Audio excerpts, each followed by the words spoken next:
हर दिन हजारों लोग पूरी जगन्नाथ मंदिर में आते हैं, भगवान के दर्शन के लिए, शांति के लिए और एक पवित्र अनुभव के लिए। लेकिन जो चीजें वो नहीं देखते, वो इस जगह को एक मंदिर से ज्यादा एक रहस्य बना देती है।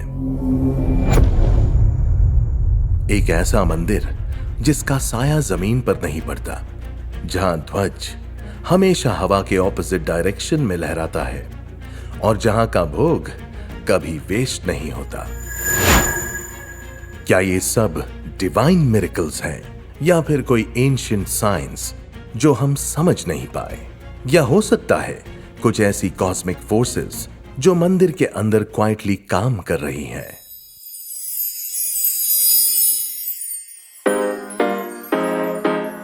हेलो, मैं हूं आपका होस्ट रियाज और आप सुन रहे हैं द इंडियन कॉन्स्पिरेसी पॉडकास्ट, जहां हम दुनिया के उन अनसॉल्व्ड और कंट्रोवर्शियल टॉपिक्स पर बात करते हैं जिनके जवाब अब तक अधूरे हैं।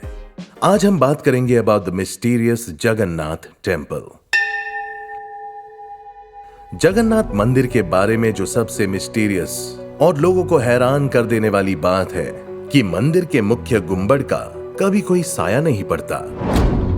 सोचो जरा, इतना बड़ा स्ट्रक्चर, इतनी हाइट और खुला आसमान, फिर भी कोई शैडो नजर नहीं आती। जब भी कोई पहली बार सुनता है तो लगता है शायद एग्जैजरेशन है, पर जो लोग वहां गए हैं उनका कहना है कि चाहे दिन का कोई भी वक्त हो, धूप कितनी भी तेज हो, आपको उस गुंबद का प्रॉपर साया ग्राउंड पर दिखाई नहीं देगा। कुछ लोग इसे भगवान जगन्नाथ की दिव्य शक्ति का प्रमाण मानते हैं। उनका कहना है कि यह मंदिर किसी आम इंसान ने नहीं बनाया, ये एक डिवाइन इंटरवेंशन का रिजल्ट है। ऐसी कोई इनविजिबल फोर्स है जो इस स्ट्रक्चर को दुनिया के नेचुरल लॉज से अलग बना देती है। लेकिन कुछ रिसर्चर्स और साइंटिस्ट का कहना है कि इसका जवाब हो सकता है मंदिर का आर्किटेक्चर। जगन्नाथ मंदिर का कंस्ट्रक्शन स्टाइल इतना यूनिक है कि हो सकता है कि सनलाइट का रिफ्लेक्शन, एंगल ऑफ इंसिडेंस और स्ट्रक्चर के डायमेंशंस ऐसे अलाइंड हो कि गुंबद का शैडो ग्राउंड तक प्रॉपरली प्रोजेक्ट ही ना हो, और अगर हो भी तो वो मल्टीपल ओवरलैपिंग स्ट्रक्चर्स की वजह से डाइल्यूट या इनविजिबल हो जाता हो।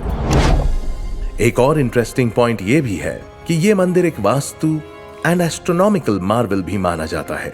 कई लोग कहते हैं कि एंशिएंट इंडियन आर्किटेक्ट्स का इतना ज्यादा कमांड था ज्योमेट्री और सोलर प्लेसमेंट पे कि उन्होंने इंटेंशन से इस इफेक्ट को डिजाइन किया हो। मतलब एक तरह से साइंस और डिविनिटी का कॉम्बिनेशन। पर फिर भी सवाल वही है कि आज तक किसी ने इसका क्लियर साइंटिफिक एक्सप्लेनेशन क्यों नहीं दिया। तो क्या यह सिर्फ एक विजुअल इल्यूजन है या सच में जगन्नाथ जी का एक अद्भुत चमत्कार?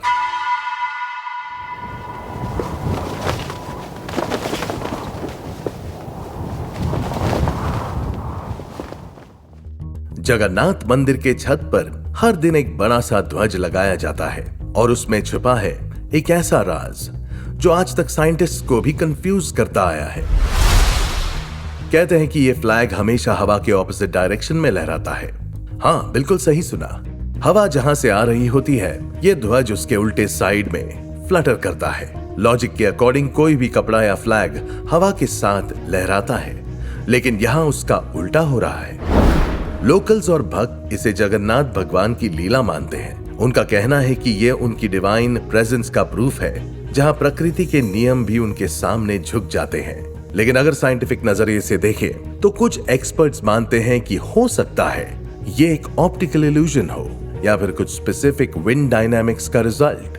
मंदिर का स्ट्रक्चर और उसकी height, surrounding air flow patterns, ये सब मिलकर एक ऐसा वॉर्टेक्स क्रिएट करते हो जहां लोकलाइज्ड विंड रिवर्सल हो जाता है। और फिर ये भी तो देखो, फ्लैग का साइज काफी बड़ा होता है और वो एक स्पेसिफिक एंगल पे माउंट होता है। तो हो सकता है कि फ्लैग का मूवमेंट हमें विजुअली उल्टा लगे, जबकि एक्चुअली एक कॉम्प्लेक्स एयर फ्लो का पार्ट हो।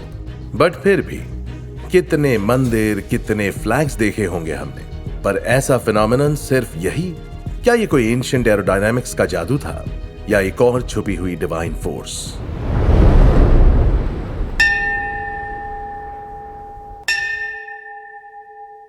जगन्नाथ मंदिर के साथ जुड़े कुछ ऐसे फिनोमेना हैं जो साइंटिफिक लॉजिक की बाउंड्रीज को तोड़ देते हैं। उनमें से एक सबसे इंट्रिगिंग बात है हवा और साउंड का उल्टा फ्लो।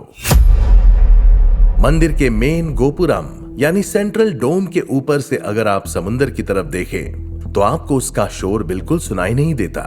मतलब इतने बड़े समुद्र की लहरों की आवाज और फिर भी कंप्लीट साइलेंस। लेकिन जैसे ही आप मंदिर के अंदर या पीछे की तरफ जाते हो वही समुद्र की आवाज क्लियरली ऑडिबल हो जाती है।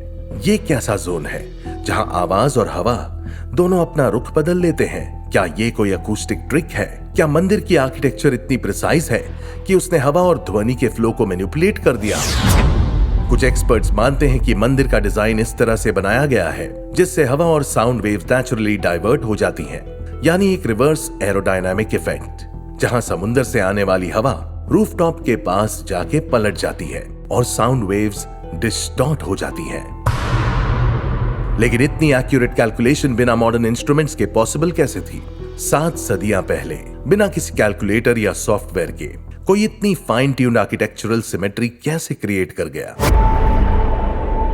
भक्तों का मानना है कि यह सब जगन्नाथ जी का चमत्कार है, उनका आशीर्वाद है, जो प्रकृति के एलिमेंट्स भी यहां आपके अपने नियम तोड़ देते हैं। और इसी वजह से कई लोग कहते हैं कि यह जगह सिर्फ मंदिर नहीं, एक डिवाइन इंजीनियरिंग का एग्जाम्पल है। जगन्नाथ मंदिर के शिखर पर एक ऐसा एलिमेंट है जो हर किसी को हैरान कर देता है, सुदर्शन चक्र। यह 8 मीटर्स का चक्र सिर्फ एक रिलीजियस सिंबल नहीं बल्कि एक आर्किटेक्चरल मार्वल है। सबसे अजीब बात, मंदिर के किसी भी कोने से देखो ये चक्र आपको हमेशा सीधा देखते हुए नजर आता है। मतलब 360 डिग्री विजिबिलिटी इल्यूशन। कहीं से भी देखो लगता है चक्र आपकी तरफ ही रोटेट कर रहा हो। साइंस के टर्म्स में ये एक परफेक्ट विजुअल इल्यूशन है, बिना किसी मॉडर्न 3D मॉडलिंग के बनाया गया एक पीस जो हर एंगल से अपना पर्सपेक्टिव मेंटेन करता है। तो सवाल उठता है, इतने प्रिसाइज सिमेट्री के साथ ये चक्र किसने बनाया? क्या ये एंशिएंट इंडियन इंजीनियरिंग जीनियस का एक जीता जागता एग्जाम्पल है? कुछ हिस्टोरियंस मानते हैं कि चक्र को इस तरह से डिजाइन किया गया है जहां ऑप्टिकल इल्यूजन और ज्योमेट्रिक पोजीशनिंग का इस्तेमाल किया गया हो। यह एक एसिमेट्रिकल सिमेट्री का केस हो सकता है जहां एंगल्स और पोजीशनिंग इतने परफेक्ट है कि लाइट का रिफ्लेक्शन हर व्यू से सेम दिखता है। और उससे भी ज्यादा सरप्राइजिंग चीज, ये चक्र 1000 kg से ज्यादा हैवी है, लेकिन इतना स्टेबल है कि हजारों स्टॉर्म्स और सेंचुरीज के बाद भी बिल्कुल अपनी जगह पे टिका हुआ है। और सबसे बड़ा राज, किसी को आज तक नहीं पता कि इतने हैवी स्ट्रक्चर को इंस्टॉल कैसे किया गया था। ना तो क्रेन थी, ना मॉडर्न मशीनरी और ना ही कंक्रीट स्ट्रक्चर। तो फिर ये चक्र वहां गया कैसे? ये वही पॉइंट है जहां साइंस छुप जाता है और मिस्ट्री सामने आ जाती है। कुछ लोग कहते हैं कि ये तो सिर्फ विश्वकर्मा जी ही बना सकते हैं, और कुछ कहते हैं कि जब श्रद्धा और साइंस एक हो जाए तभी कुछ ऐसा पॉसिबल होता है।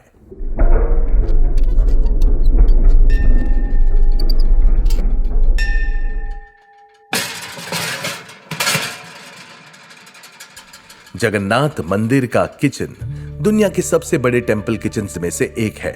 यहाँ हर दिन 50,000 लोगों के लिए भोग बनता है और स्पेशल ओकेजन्स पे तो ये नंबर लाखों तक पहुंच जाता है। लेकिन असली चमत्कार, कभी भी खाना वेस्ट नहीं होता, ना कम पड़ता है ना ज्यादा बचा हुआ मिलता है। ये कैसे पॉसिबल है? कई लोग कहते हैं कि यहाँ डिवाइन मैथ का काम होता है, यानी गॉड्स ओन कैलकुलेशन सिस्टम। बिना किसी मॉडर्न इन्वेंटरी ट्रैकिंग या डिजिटल काउंटर के इतने लोगों के लिए खाना परफेक्टली प्रिपेयर हो जाता है।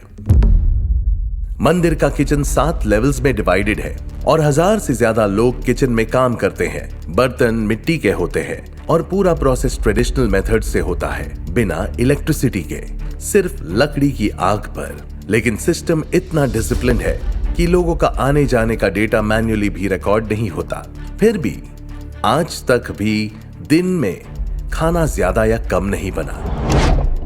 ये प्रेडिक्टेबिलिटी कैसे होती है?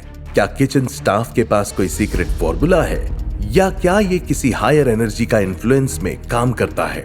कुछ लोग मानते हैं कि ये सिर्फ एक्सपीरियंस और ट्रेडिशन का कमाल है जो सदियों से ट्रांसफर होता आया है। लेकिन कुछ और कहते हैं कि इसमें भगवान का हाथ है, और जब बात जगन्नाथ के भोग की हो तो ही उनको पता होता है कितने भक्त आएंगे और उनके लिए क्या तैयार करना है।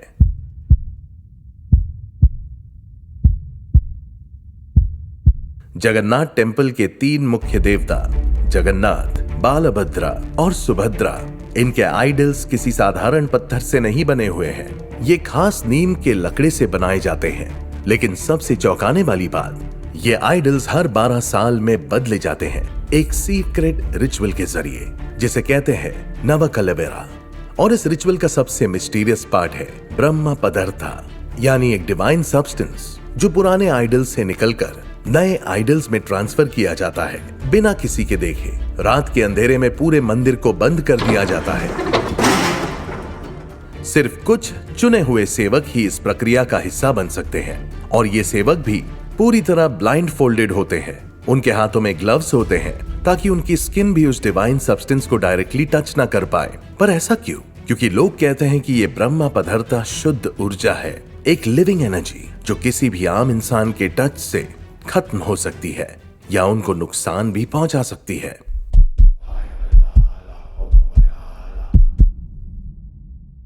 कई रिसर्चर्स मानते हैं कि स्पिरिचुअल लेगेसी का एनर्जी ट्रांसफर सिर्फ एक सिंबल है, लेकिन कुछ और स्ट्रांगली बिलीव करते हैं कि आइडल्स के अंदर कुछ ऐसा है जो जिंदा है, जो हर 12 साल में एक नया वेसल चाहता है, एक नई बॉडी जिसमें वो एनर्जी आगे सरवाइव कर सके।